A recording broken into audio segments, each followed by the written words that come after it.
국내 최초 나이론 교사를 위한 팟캐스트 방송 쌤쌤쌤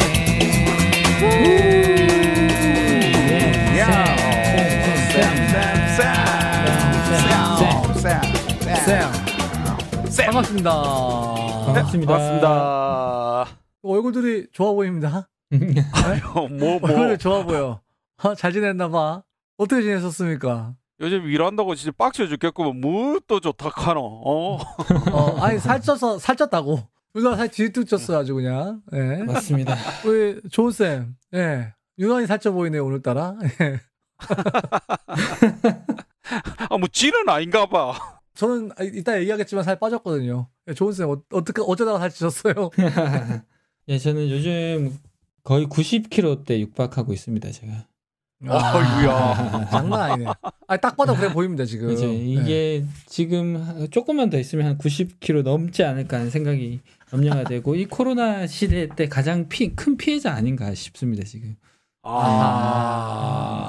지금 주변에 인천 주변에 워낙 확진자가 많이 나와서 밖에 나가서 운동하는 것도 저는 겁나서 집에 있습니다. 아이고야. 네. 비겁한 변명입니다. 비겁한. 네, 그래서 뱃살이 너무 많이 나와가지고 지금 살짝 걱정입니다. 살짝. 예. 본인의 비만을 코로나로 돌리는 핑계대는 이런 전형적인 유형이죠. 예. 우리 나쁜 쌤은 운동 좋아하시잖아요. 왜 이렇게 살쪘어요? 아닌데 나는 지금 이제 요 근래 들어가지고는 한 2kg 정도 빠진 건데. 10kg 찐 다음에 2kg 빠지면 무슨 소용 있어요? 아니 거의 비슷해. 그래요? 네. 자, 부었네. 힘들어서 부었네. 솔직히 나도 이 코로나19 이후로 밖에를 잘 안 나갔던 것 같아. 그런데 이제 이틀 전인가 출장 갔다가 마침 또 그 출장지가 또 우리 부산하면 또 뭐가 유명합니까? 또 바다 아닙니까? 바다. 그렇죠.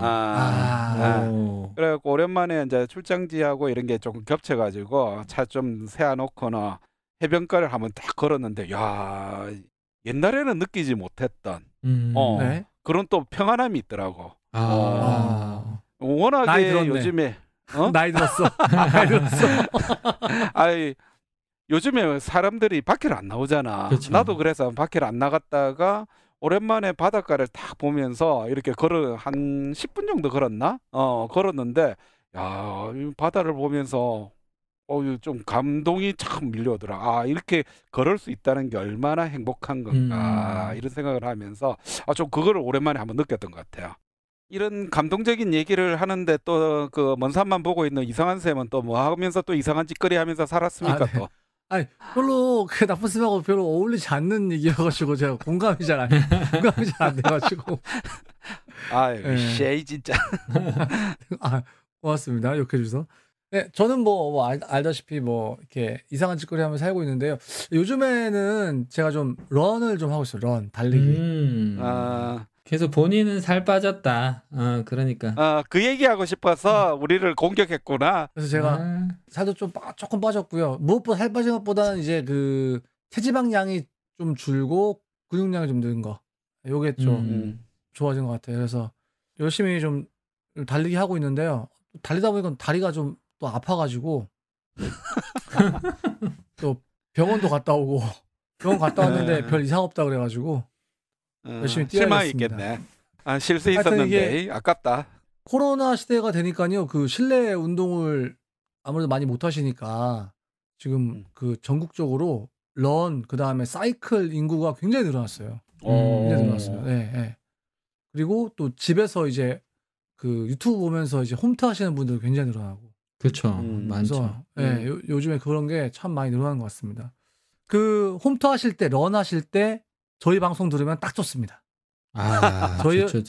저희 방송 런 시작할 때 딱 이어폰 끼고 저희 방송 듣기 시작해서 딱 저희 방송 딱 끝나면은 한 8kg 정도 나옵니다. 8kg, 9kg 나옵니다. 그러시니까요. 잘 뛰시는 분은 한 10kg 나올 수 있어요. 그러니까 저희 방송 딱 좋고요. 사이클 하시면서 저희 방송 집에서 또 이제 간단하게 홈트하시면서 저희 방송 들으시면 딱 좋겠다. 이런 말씀 드립니다. 아유, 네. 좀 좋고요. 약간 좀 그렇네. 좀 너무 아, 부끄러워하는 듯한 해서. 진짜. 예. 그래서 구독 자. 많이 해주시고요. 예. 예. 아니, 우리가 지난주에 그 댓글 없다고 좀 우리 이상한 쌤이 또 징징거렸잖아. 그랬더니 또 우리 쌤이 또 불쌍하다고 또 댓글을 달아주셨더라고. 우리 좋은 쌤, 예, 유튜브에 달렸던가? 그렇죠? 그러니까 요즘 댓글이 유튜브에 많이 달립니다. 팟빵보다는 그래요. 유튜브. 예. 아무래도 접근성이 유튜브가 훨씬 더 쉽긴 하잖아요. 그래서, 그렇죠. 그럼요. 예. 팟빵의 유튜브- 시대는 이제 끝난 거죠, 이제. 그렇죠. 우리도 유튜브로 좀 많이 넘어가야 되지 않나 하는 생각이 들긴 합니다.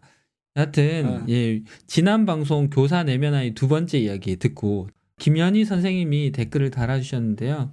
새 선생님들의 내면아이가 저에게 공감되는 부분이 많았습니다. 이 방송을 우리 학교 선생님들께 공유하고 싶은 생각이 많이 들었어요. 어이구야. 네, 좋습니다. 내 안의 네. 내면아이로 우리 아이들에게 상처 주는 엄마, 교사가 되지 않기 위해 노력해야겠어요. 좋은 방송 감사합니다. 이렇게. 야, 아, 따뜻하다. 그러니까요. 따뜻하네. 아우. 예. 저도 사실은 그때 녹음할 때도 물론 좋았지만 녹음 끝나고 이제 다시 편집돼서 방송 들으면서 또 새롭더라고요. 맞다. 그랬지 하면서 또 새롭더라고요. 또. 아니, 난 그 땡그랑 그 소리가 우리가 실제로 방송 녹음할 당시에는 굉장히 청명하게 들렸는데 완전 그렇죠. 청명했죠. 녹음 파일로 들으니까 그 청명함이 좀 반감돼서 좀 아쉽더라고. 나 편집하면서. 예. 근데 저는 그 종소리 들을 때 되게 그 나이로 가게 되더라고요. 진짜 신기한 그 소리가 되게 신비한 어떤 힘이 있는 듯한 느낌이 들었었어요. 네. 저희 아내도 방송 들으면서 똑같이 이게 눈 감고 땡그랑 소리 들었는데 저희 아내는 어릴 때 아빠가 자전거 타고 그 집에 오실 때 자전거 왜 땡그랑 소리 내는 거 있잖아요. 그렇지. 네. 그게 떠올라서 자기는 되게 따뜻했다라고 하는 거예요. 아빠가 이제 아빠가 집에 오는 그 따뜻함. 그래서 방송 들으신 분 아시죠? 저도 아빠가 집에 오는 소리를 들었는데 저는 저는 막 이게 혼나고 우리 와이프는 아빠가 집에 오는 소리인데 따뜻함을 느껴서 참 대조적이다 생각을 좀 했습니다. 예. 네. 하여튼 지난 방송은 쌤들이 조금 한번 좀 편안한 마음을 좀 가지고 그냥 쉽게 한번 들어보시면 그 내면 아이를 한번 또 만날 수 있는 그런 좋은 기회가 아니었던가 생각됩니다. 예. 네, 저희가 뭐 검사지랑 이런 것도 다 저희 페이스북 페이지에 올려놨으니까요. 한번 참고해서 지난 방송 들어봐 주시면 좋을 것 같고요. 오늘은 저희가 짤과 영화짤, 책짤, 어플짤, 영화짤 제일 먼저 언급하고 있죠, 제가. 세 가지 선생님들 유익한 짤과 그 다음에 그 이상한 쌤의 수업 성찰 일기 오마주죠. 좋은 쌤의 수업 성찰 일기 갖도록 하겠습니다. 짤들 준비하셨습니까? 예, 준비했습니다. 많이 좋습니다. 준비했습니다. 네, 우리 좋은 쌤 책짤부터 한번 가볼까요? 예. 저는 작년에 제가 읽었던 책입니다. 작년에 읽었던 책인데 사고 우려 먹는 건 아니지? 그건 아니고 갑자기 제가 책장을 보면서 이 책을 해야 되겠다 이런 생각이 들었는데 우리 잘 아는 이국종 교수님 아시죠, 다들? 알죠. 알지. 그분이 책을 2018년도 한 10월 달에 책을 쓰셨어요. 2권을. 골든 아워라는 책을. 골든 아워. 골든 아워. 네. 저 똑바로 좀 알아라. 골든 타임이가 아니라고 이국종 교수님 방송에 나와서 몇 번 얘기했어요. 이 두께가 한 300페이지가 넘는 책이 400페이지가 넘네요. 400페이지 넘는 게 그냥 술술 읽히는 그런 책입니다. 그래서 2권인데요. 제가 읽으면서 술술 넘어가지만 처음부터 끝까지 되게 이게 마음 한켠으로 되게 아린 듯한 느낌으로 이 책을 읽었습니다. 이 이국종 교수님이 처음부터 끝까지 이 중증 외상센터를 만들고 거기에서 자기의 모든 에너지를 쏟아 부음에도 불구하고 여전히 의료 체계가 바뀌지 않는 그런 모습 안에서 혼자 이렇게 사투하는 모습이 그려져 있거든요. 그래서 되게 마음이 되게 힘들다. 이런 끝까지 좀 힘들게 끝납니다. 왜냐하면 해피엔딩으로 끝나는 건 아니거든요. 여전히 우리나라의 의료 체계가 여전히 선진국에 비해서는 표준에 미치지 못한다. 이걸로 끝나고 있거든요.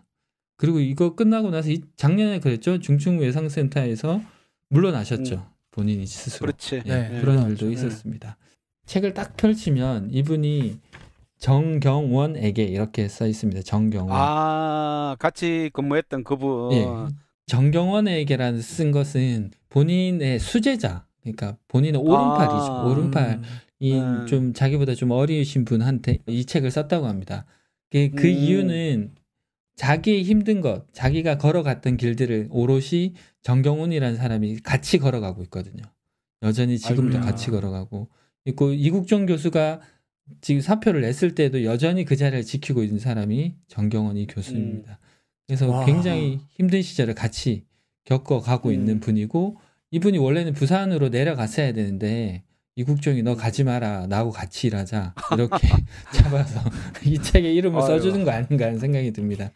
그리고 이 책 보시면 알겠지만 이 안에 석혜군 선장이라고 아시죠? 당연히 알지. 그렇죠. 해적한테 납포돼가지고. 그렇죠. 아덴만 여명 작전 유명했죠. 혹시 기억나요? 그렇죠. 2011년도에 그때 이 석혜균 선장을 아주대 병원으로 데리고 와서 치료해 주신 분이 바로 이국종 교수님이잖아요.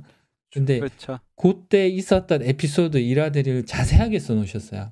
근데 아이고야. 이분은 이 석혜균 선장을 구하기 위해서 했는데 그 주변에 많은 사람들은 너가 스타 되고 싶지 않 그래서 너가 뜨려고 그랬다. 뭐 이런 식의 비난, 온갖 비난과 이런 것들에 시달렸던 얘기들 그대로 쓰여져 있고 또 큰 사건 하나가 세월호 사건.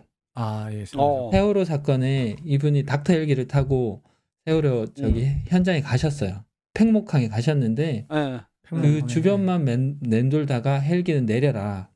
뜨지 말고 항구에 머물러 있어라. 그래서 아무것도 못하고 도와주는 거 없이 다시 돌아오셨다고 하시더라고요. 세월호 현장에서 자기가 도움을 주고 가려고 했는데 수많은 헬기들이 아무것도 못하고 다시 돌아왔던 그 사건들이 여기에 그대로 이렇게 잘 적혀 있습니다. 그래서 이국종 교수님 안에 좋은 의사, 나쁜 의사, 이상한 의사가 저는 다 섞여 있다고 생각했습니다. 이 부분에서. 그러니까 나쁜 의사도 있어? 좋은 의사는 어떤 면에 좋은 의사냐면 환자들한테 한없이 좋은 의사였습니다. 그러니까 환자의 생명을 살리려고 모든 것들을 다 그리고 이상한 의사는 아무도 가지 않는 길, 그 길들을 자기가 막 아무도 그거 하지 마, 굳이 그거 해서 너한테 뭐 득될 게 없다라고 했는데도 그 자기가 막 닥터 헬기 타고 다니면서 했던 그 이상한 의사죠. 나쁜 의사는 환자한테 나쁜 게 아니라 병원 원장, 병원 원장한테 막 대들고 지금 나는 이 사람을 살려야 되겠으니 나는 이렇게 진료하겠다. 안 된다. 원장은 그거는 의료 수가가 많이 들고 돈이 많이 들고 병원에 별로 득이 되지 않는다. 이렇게 하니까 계속 싸우는 거죠. 그 사람들하고. 그러니까 원장의 입장에서는 이게 이국종이 나쁜 놈이지. 나쁜 놈이죠. 그래서 나쁜 의사. 이 세 가지가 같이 있는 것 같아서 저는 이 책을 선생님한테 좀 추천해주고 싶다. 이런 생각이 들었습니다. 오늘 좀 준비했네. 준비했네. 오늘 준비했어. 마무리 좋았어. 마지막 한 문장만 읽어드릴게요. 문제의 본질이 다른 곳에 있음을 알면서도 권한 밖에 이었으므로 나는 늘 진퇴양난이었다. 이분의 삶이 한 문장으로 저는 압축되는 것 같아서 이 문장을 골랐는데요. 늘 진퇴양난이었습니다. 그렇지만 거기에 주저앉지 않고 끝까지 환자를 살리기 위해서 했던 것들이 이 방송 듣는 선생님들이 지금이 어쩌면 진퇴양난, 고난 밖의 일이잖아. 코로나 때문에. 그렇지만 늘 진퇴양난이지만 그게 머물르지 않고 이국종 교수처럼 자기가 할 수 있는 것들 애써서 좀 더 했으면 좋겠다. 이런 생각이 좀 들었습니다. 꼭 한번 읽어보시면 좋겠습니다. 이야, 이때까지 했던 책 소개 중에서 제일 좀 마음에 드는데, 뿌듯하네요. 네. 우리 나쁜 쌤은 어떤 짤 준비하셨습니까? 저도 뭐 오늘 뭐 책짤만큼이나 더 좋은 어플짤이 아닐까 이런 생각이 드는데요. 기대됩니다. 혹시 어도비 압니까? 어도비? 알죠. 어도비 모르는 사람 어디 있습니까? 네. 어도비 하면 딱 생각나는 거 하나 있잖아요. 포토샵. 뭐가 생각납니까? 포토샵. 야, 그렇죠. 근데 뭐 우리 쌤들은 포토샵도 생각나지만 PDF 리더, 맞아. PDF 관련된 PDF 파일. PDF가 제일 유명하지 않을까 이런 생각되는데요. 네. 오늘 소개할 앱이 바로 이 PDF와 관련된 앱인데요. 특히 네. 뭐 오늘 소개할 앱은 뭐 두 개를 제가 소개하겠지만 두 개를 한 개로 사용할 수 있는 그런 앱이 아닐까 생각되는데요. 어도비 스캔이라는 앱입니다.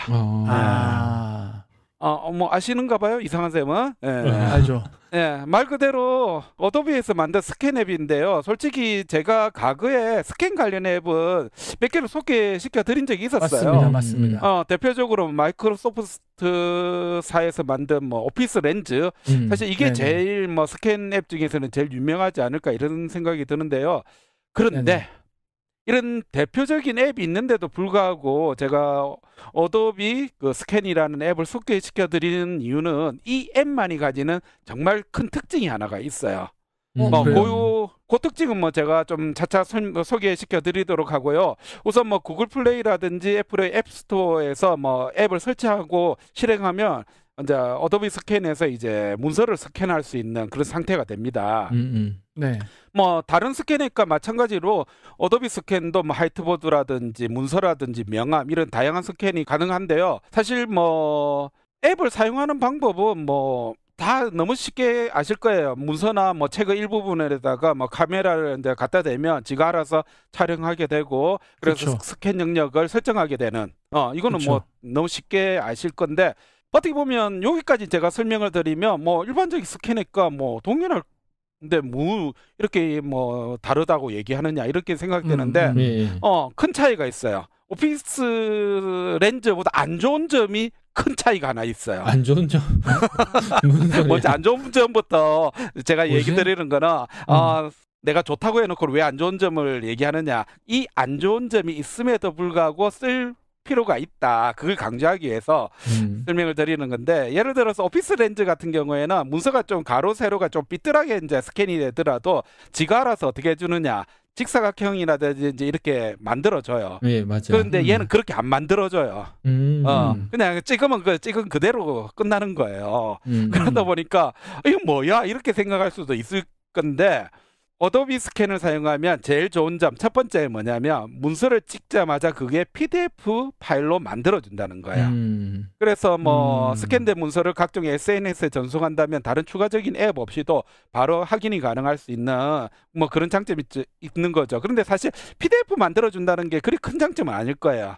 그런데 그쵸. 이제 지금부터 얘기하는 이게 이제 어도비 스캔의 가장 큰 장점인데 바로 뭐냐면 혹시 뭡니까? OCR이라고 들어봤어요? OCR? OCR? OCR 잘 모르겠는데요. 광학식 문자 판독이라고 해서 그림에 있는 문자를 우리가 타이핑하든지 아하. 그런 문자로 인식해주는 그 기능이 여기에 들어있다는 거예요. 아하. 그래서 문서를 원하는 영역에 촬영한 뒤에 PDF 저장이라는 글자가 있어요. 그걸 딱 터치하면 어떻게 되냐. 방금 촬영한 문서를 어도비에서 제공하는 클라우드에 바로 얘가 저장해요. 그러니까 핸드폰이라든지 그게 저장하는 것이 아니라 클라우드에 저장을 하고 바로 이어서 OCR이 바로 동작을 하게 됩니다. 그래서 사진 내에 있는 문자를 판독하게 되는 거죠. 그래 여기서 이제 스캔이 완료되고 OCR까지 완료된 파일을 이거를 열기 위해서는 또 한 가지 프로그램이 더 있어야 되는 게 뭐냐면 어도비 아크로벳 리더라는 프로그램을 추가로 설치해야 되는 그리고 또 그래서 아까 전에 제가 처음에 오늘 소개시킬 드릴 앱이 두 개이지만 뭐 한 개처럼 사용할 수 있다고 말한 것이 어도비 스캐너과 어도비 아크로벳 리더 이것이 하나의 쌍으로 같이 사용된다는 그겁니다. 그래서 실제로 어도비 아크로벳 리더는 전형적으로 이제 PDF 비호하는 앱이잖아요. 그렇죠, 맞아요. 네. 네. 그래서 어도비 아크로벳 리더가 추가로 설치된 상태에서 어도비 스캔을 통해서 뭐 스캔하고 OCR이 마무리되었다면 앱 화면에 보면 아크로벳이라는 글자가 하나 딱 떠요. 그럼 그걸 딱 터치를 하면 바로 어도비 아크로벳 리더로 자동 연결됩니다. 그러면 이제 아크로벳 리더가 열리면서 PDF 파일이 이제는 뭐가 되느냐. 내가 손가락으로 터치해서 원하는 부분을 드래그하게 되면 그 부분들이 다 내가 끌고서 가지고 올 수 있는 거죠. 그래서 그거를 뭐 한글에도 붙일 수 있고. 그렇죠. 네, 그래서 사실은 이거는 스캔 앱으로 쓰기보다는 OCR 때문에 쓰는 앱이 되는 거죠.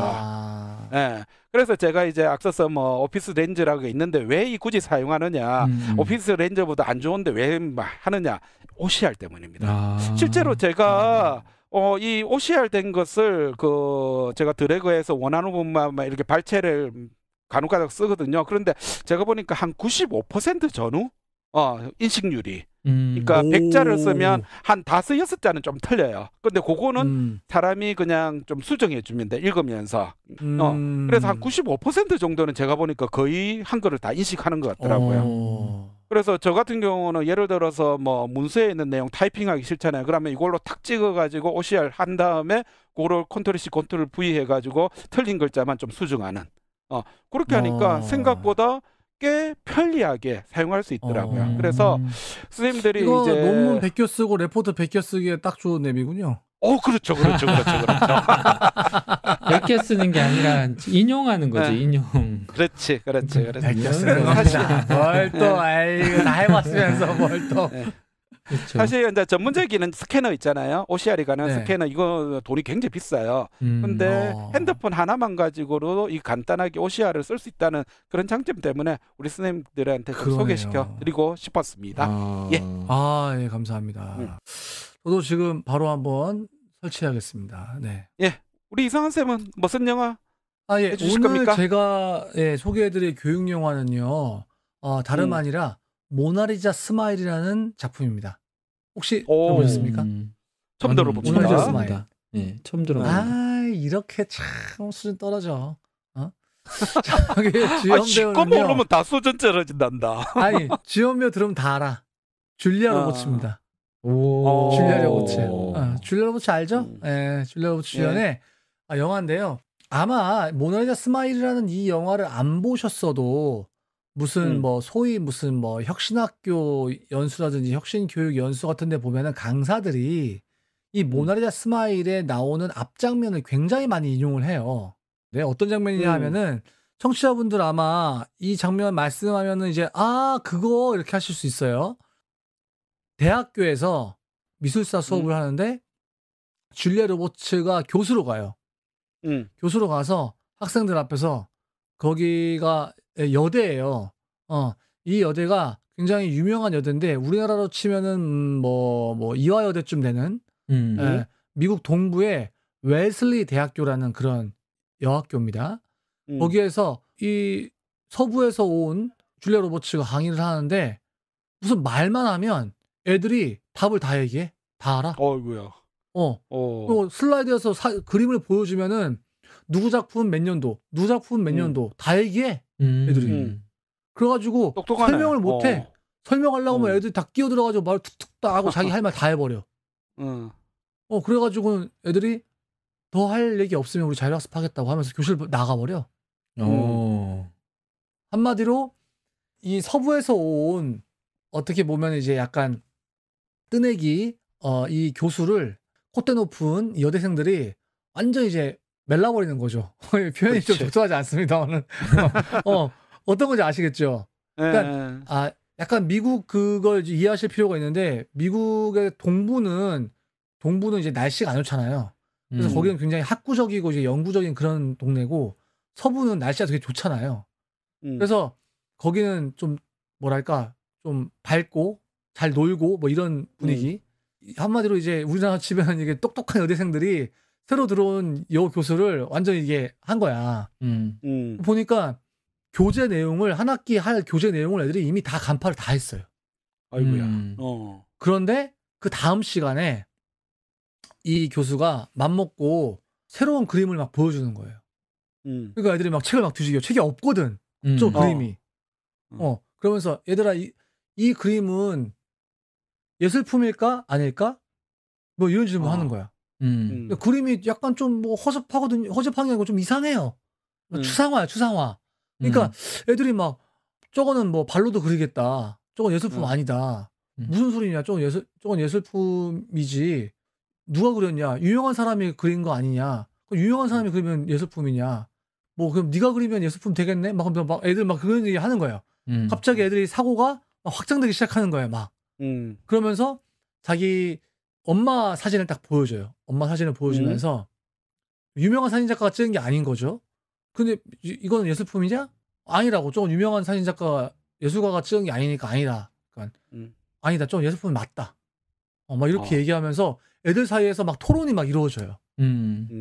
요런 장면을 흔히 보여주면서 이제 애들에게 암죽식 교육이 아니라 이런 교육을 해야 된다. 이런 식으로 혁신학교 연수에서 많이 인용을 해. 강사분들이. 근데 이건 영화의 아주 작은 일부분입니다. 일부분이고 이 학생들은 이미 한 학기 사용할 두꺼운 교재를 다 외운 애들이잖아. 그렇지. 네. 그런데 그거를 이렇게 갖다 붙여가지고 강의들 많이 하시더라고요. 사실 이 영화는 뭐랄까요, 여성 인권 또 약간 페미니즘에 관한 그런 영화입니다. 그 당시 배경이 1950년대 미국 상황이에요. 1950년대에 그 미국에 사실은 뭐 우리나라 50년대로 치면은 여대가 있다는 것 자체만으로도 참 놀랍긴 하죠. 그러나 그렇지. 그 당시에 이 여대에 다니는 학생들의 최고 가치는 뭐냐 하면 졸업해서 학위를 따는 것도 있지만 그것보다도 결혼하는 것. 결혼을 잘하는 것.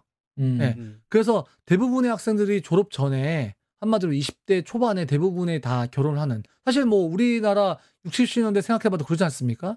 그렇죠. 저 어릴 때만 하더라도 29살 난 선생님 계시면 노처녀라고 했었단 말이에요. 그 당시만 하더라도. 그랬던 사회. 그랬던 사회 분위기 속에서 이분이 이 여대생들의 의식을 막 깨우려고 하는 거예요. 결혼해서 애 낳는 거 전부가 아니다.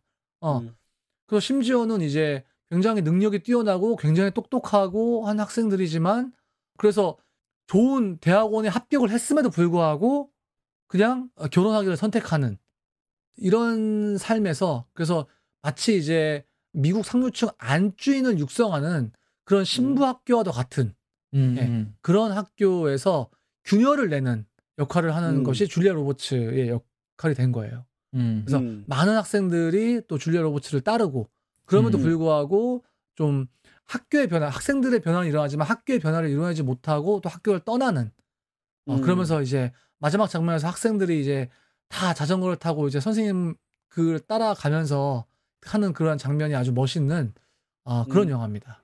그래서 마치 보면 1950년대 미국을 배경으로 한 영화임에도 불구하고 지금 우리나라 상황과 비교해봐도 전혀 어색하지 않은 네. 여성이 이제 성상품화되고 여성의 가치가 이제 결혼하고 애 낳는 것이 이 최고의 가치인 것처럼 여겨지는 최근 뭐 2000년대 초반의 그 우리나라 그런 정서와 비교해봐도 전혀 다르지 않은 그런 작품이어서 많은 좀 인사이트를 주는 영화고요. 실제로 이 웨슬리 대학교를 졸업하신 분들 중에는 힐러리 클린턴, 네, 또 영화배우 엘리자베스 슈라든지 미 국무장관 올브라이트 국무장관이라든지 이런 분들이 실제 이 웨슬리 이 여대를 또 나오신 그런 학교이기도 합니다. 물론 뭐 이런 뭐 영화 속에 이제 줄리아 로버츠, 캐설린 왓슨 같은 이런 진보적인 이런 교수님들의 어떤 많은 역할들에 의해서 또 학교가 달라지고 이런 훌륭한 분들이 또 나올 수 있었겠죠. 제가 작년에 읽은 책 중에 이제 스토너라는 그 책이 있어요. 그 스토너가 또 그 1960년대의 미국의 모습을 또 엿볼 수 있는 그런 책인데 거기에서도 비슷한 좀 그 이야기가 나옵니다. 책도 같이 좀 추천을 해드리는데 이 스토너 나무 영역까지 짚어 빼. 미안합니다. 근데 합시다. 저는 근데 모나리자 스마일을 보면서 스토너라는 그 책이 많이 생각이 났거든요. 미국의 1950, 60년대의 그 모습을 좀 엿볼 수 있고 또 안타깝게도 미국의 어찌 보면 옛날 얘기잖아요. 미국 사람들이 그 이 영화를 보거나 그 책을 읽으면 되게 옛날 얘기란 말이야. 근데 우리나라의 지금 얘기가 비슷한데 이렇게 생각되어지는 정말 또 특별히 많은 여선생님들이 좀 보셨으면 하는 그런 영화로 추천드리겠습니다. 네. 당장 한번 봐야 되겠네요, 저도. 네. 특별히 그 영화 속에 나오는 또 작품들이 또 기가 막힙니다. 그 피카소의 게르니카라든지 또 잭슨 폴락의 연보랏빛 안개 같은 작품들이 나오는데 그 영화의 그 분위기와 상황에 맞게 작품이 딱 제시되면서 정말 좀 많은 감명을 주는 또 마지막에 반고의 해바라기를 이 학생들이 다 그려서 선물로 그 학교를 떠난 선물로 교수님께 드리거든요. 이런 장면들이 참 인상적인 그런 영화입니다. 꼭 보시기를 추천드리겠습니다. 참. 예. 아니 너무 설명을 많이 해줘가지고 안 봐도 될 것 같아. 그러니까요. 나도 본 거 아닙니다. 아닙니다. 이 여학생들이 자기 자신을 찾아가는 그 스토리가 정말 꼭 보시길 추천드려요. 알겠어요. 네. 알겠어요. 좋습니다. 네, 저는 혁신학교 저희 학교가 혁신학교를 내년부터 해야 되거든요. 그래서 초반 부분을 좀 봐야 되겠네요. 네, 초반 부분. 근데 그 아마 그 좋은 쌤 계신 학교 학생들이 이 여대생들 그 수준은 아닐 거라서. 자, 뭐 짤 얘기는 잘 들었고요. 사실은 뭐 또 우리 뒤에 또 우리 좋은 쌤이 또 한 달 동안 성찰했던 내용들을 또 나눠주실 거잖아요. 그 얘기도 한번 또 기대해보고 싶네요. 예. 기대됩니다. 네. 네, 맞습니다. 제가 한 달 동안 성찰한 그런 내용입니다. 지금 짜내고 짜냈습니다. 지금 애들 안 오는데 수업은 해야 되고, 근데 수업 한 것 중에서 성찰을 하려니 힘들었고, 그래도 제 나름대로 의미 있는 지점을 찾아서 썼는데 좀 많이 들었으면 좋겠다 하는 바람이 있네요. 예. 그러면 좋은 쌤의 수업 성찰 일기 듣도록 하겠습니다.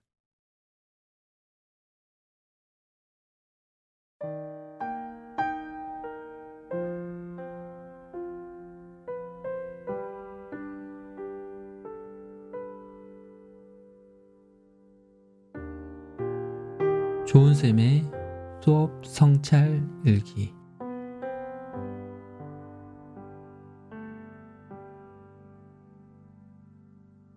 (1학기가) 끝나갈 무렵 수진이가 전학을 왔다. 수진이는 전학 첫날부터 원격 수업에 참여하지 않았다. 전화도 받지 않았다. 일주일에 한 번 등교하는 날에도 2교시가 끝나갈 무렵에 나타났다. 분명히 전학 온 첫날 원격 수업을 듣는 방법과 이 학습터 아이디 비번을 자세히 알려줬다. 설명하는 내내 딴 생각을 하는 듯했다. 그런데 설명을 마치면서 선생님 설명 이해했니? 라고 물어보았다. 네 라고 대답하면서 이해했다는 표정을 지어 보였다. 그 대답을 철석같이 믿었다. 그런데 이게 웬일인가? 어제도 오늘도 전혀 이 학습터에 접속하지 않았다. 일주일 만에 등교 수업이 있는 날 수진아 수업에 안 들었니? 조심스럽게 물어보았다. 그런데 돌아오는 대답이 충격적이었다. 이 학습터 아이디 비밀번호를 까먹었는데요? 분명히 지난주에 설명하면서 포스트잇에 적어주었는데 그래도 못 믿어서 수진이 어머니에게도 톡으로 알려드렸는데 까먹었다니. 이런 강적을 만났다. 잠시 마음의 흥분을 가라앉히고 다시 한번 옆에 앉혀놓고 이 학습터를 접속하는 방법을 알려주었다. 그리고 전략을 바꿔서 어머니를 공략하기로 했다. 아침에 수진이가 접속하지 않으면 어머니에게 전화를 했다. 직장에 다니시기 때문에 가급적 전화를 하지 않겠노라고 많은 다짐을 하고 노력을 했었는데 수진을 위해서 마음을 바꿨다. 과연 전략을 바꾼 결과는 어땠을까? 대실패였다. 카오스에 빠졌다. 직장을 다니면서 수진이의 공부를 봐주는 것까지는 여력이 되지 않는 모양이었다. 수진이에게 긴급 돌봄으로 학교에 나와서 공부할 것을 권해 보아도 말을 듣지 않았다. 수진이를 변화시키고 싶었다. 하지만 등교 수업으로 겨우 4번밖에 얼굴을 보지 못한 수진이를 어떻게 변화시킬 수 있을지 막막했다. 수진이가 전학 오기 전엔 이런 고민을 하지 않았다. 원격 수업 참여와 관련해서 교사의 도움이 필요한 학생이 우리 반에는 없었기 때문이다. 원격 수업 참여하기, 과제 제출하기, 배움 기록책 작성하기, 간단한 토론 수업하기 등 모든 영역에서 완벽했다. 주변 선생님들이 우리 반을 부러워할 정도였다. 심지어 진단평가에서도 미도달 학생이 한 명도 없었다. 급기야 동학년 선생님들이 지난해 학년부장을 찾아가서 반 배정을 너무 편파적으로 했다며 따지기까지 했다. 그런데 1학기 끝나갈 때쯤 복병이 나타난 것이다. 상식이 통하지 않는 아이가 나타났다. 앞에선 웃으며 수업을 듣겠노라 다짐을 하고 뒤돌아서면 전혀 행동하지 않았다. 친한 선생님들에게 우리 반 수진이에 대해 하소연을 했다. 하소연을 하다가 오히려 배부른 소리라며 공격을 받았다. 수진이 같은 아이가 우리 반에만 있는 것이 아니었다. 각 반에 한두 명 이상의 수진이가 존재하고 있었다.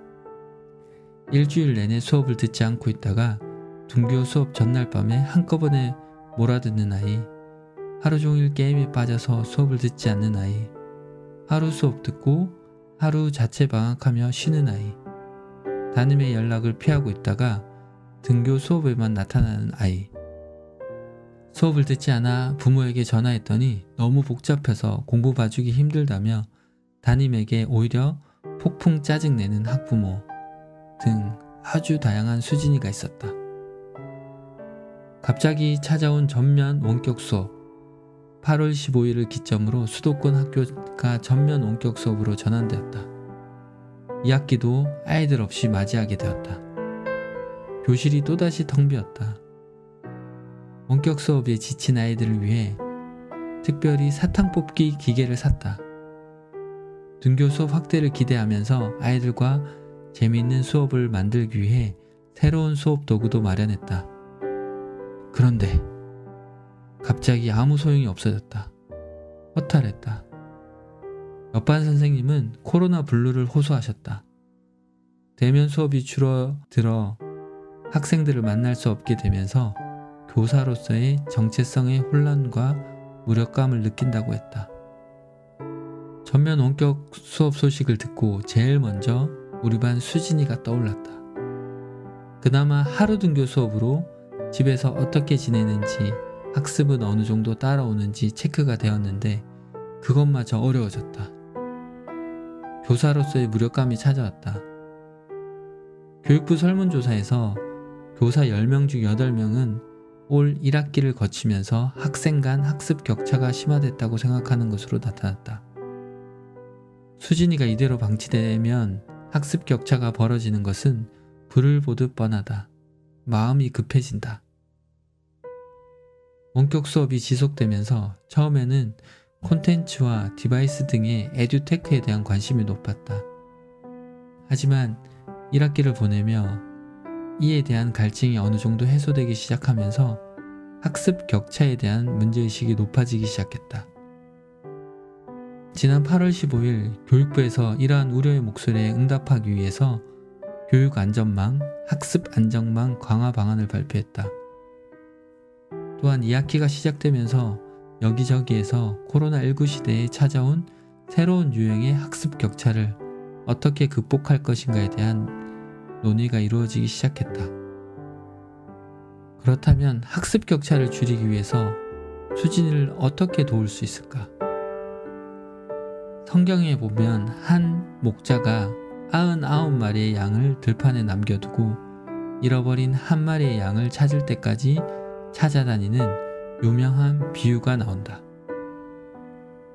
양을 찾은 목자는 어깨에 메고 기뻐하며 돌아와 벗과 이웃을 불러서 함께 기뻐한다.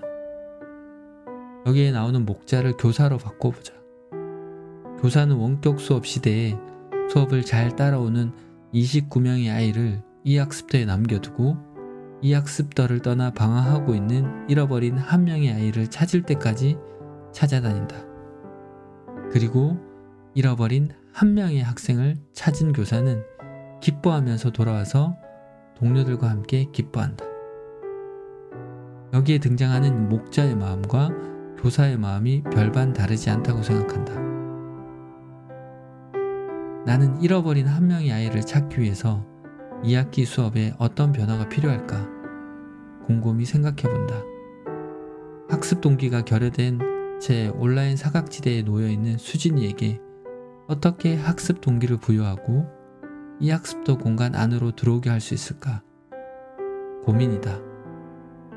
오늘도 수업에 들어오지 않아서 여러 차례 통화를 시도한 끝에 오후가 돼서야 겨우 통화가 되었다. 밥을 먹고 있기 때문에 통화를 할 수 없다고 말하는 수진이를 달래가면서 혼자서 폭풍 잔소리를 했다. 수진아, 저녁까지는 오늘 수업 다 들어야 한다? 네, 알겠습니다, 선생님. 수업을 듣고 과제도 올리겠다는 대답을 듣고 나서야 전화를 끊었다. 늦은 밤까지 과제 게시판을 수도 없이 들락날락했다. 끝내 수진이는 수업을 다 듣지 않았으며 과제도 올리지 않았다. 수업의 시작은 관계에서 출발한다. 따라서 우리 교사들의 수업은 일타 강사의 수업과는 전혀 다르다. 관계에 기반한 평범한 밥 같은 수업이다. 내가 만든 평범한 밥을 어떻게 하면 수진이가 떠먹을 수 있을까? 수진이뿐만 아니라 원격 수업에 지친 학생들에게 활력을 불어넣을 줄 수 있을까? 2학기가 되면서 보다 다양한 수업을 시도하고 있다. 언택트 방식의 관계 맺기를 시도하고 있는 중이다. 그 첫걸음으로 콘텐츠 활용 위주에서 많은 선생님이 그러하듯 쌍방향 수업으로 확대를 시도하고 있다. 최근에 읽은 책 중에 온라인 수업 교사 실제감이 답이다라는 책에 이런 내용이 나온다. 아, 선생님 우리와 같이 있고 나는 언제든 선생님의 도움을 받을 수 있어. 선생님은 우리에게 이런 것을 알려주고 싶어 하는구나. 선생님이 나를 알고 있어. 그리고 내가 제출한 과제를 진짜 읽으셨어. 와 같이 학생들의 교사 실제감을 느낄 수 있다면 학생들의 학습 수준 차를 해결하고 수업 목표에 도달할 수 있을 것이다. 아이들은 온라인 공간에서도 교사의 존재감을 느끼고 싶어하며 교사의 격려를 필요로 한다는 것이다. 원격 수업을 통해서 수진이가 담임인 내가 실제로 존재한다는 것을 느끼게 된다면 문제 해결에 한 발짝 더 다가가게 되는 것이 아닐까. 쌍방향 수업을 확대한다고 수진이가 교사 실제감을 느끼고 행동이 달라질지는 모르겠다. 하지만 그렇다고 수진이를 그냥 내버려 둘 수는 없다. 오늘도 쌍방향 수업에 수진이는 들어오지 않았다. 그럼에도 불구하고 오늘도 내일도 수진을 위해서 끊임없이 노력할 것이다. 왜냐하면 나는 대한민국 교사이기 때문이다.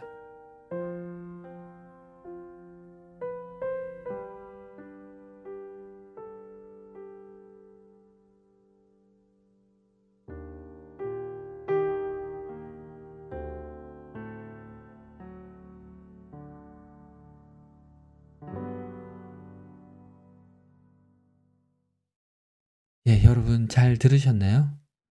예. 오늘 수업 성찰 일기에 제가 잡은 제목은 잃어버린 수진이를 찾아서입니다. 아마도 이 원격 수업 시대에 많은 학생들 중에서 유독 눈에 밟히고 눈에 들어오는 아이들이 아마 있을 것입니다. 온라인 수업에 참여하지 않고 쌍방향 수업에서도 화면을 꺼놓고 잘 참여하지 않은 학생들이 있을 것입니다.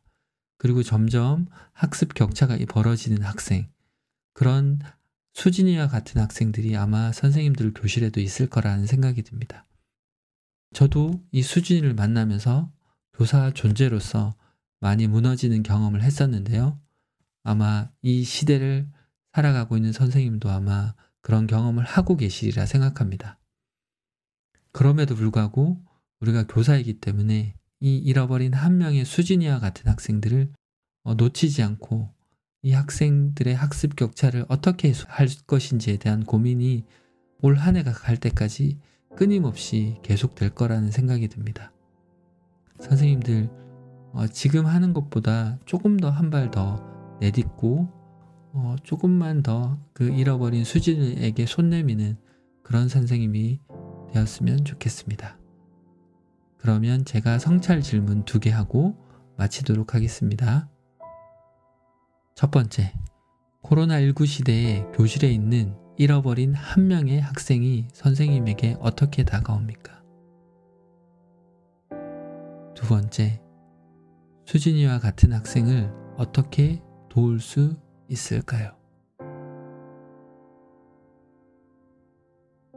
이상으로 좋은 쌤의 수업 성찰 일기를 마치겠습니다.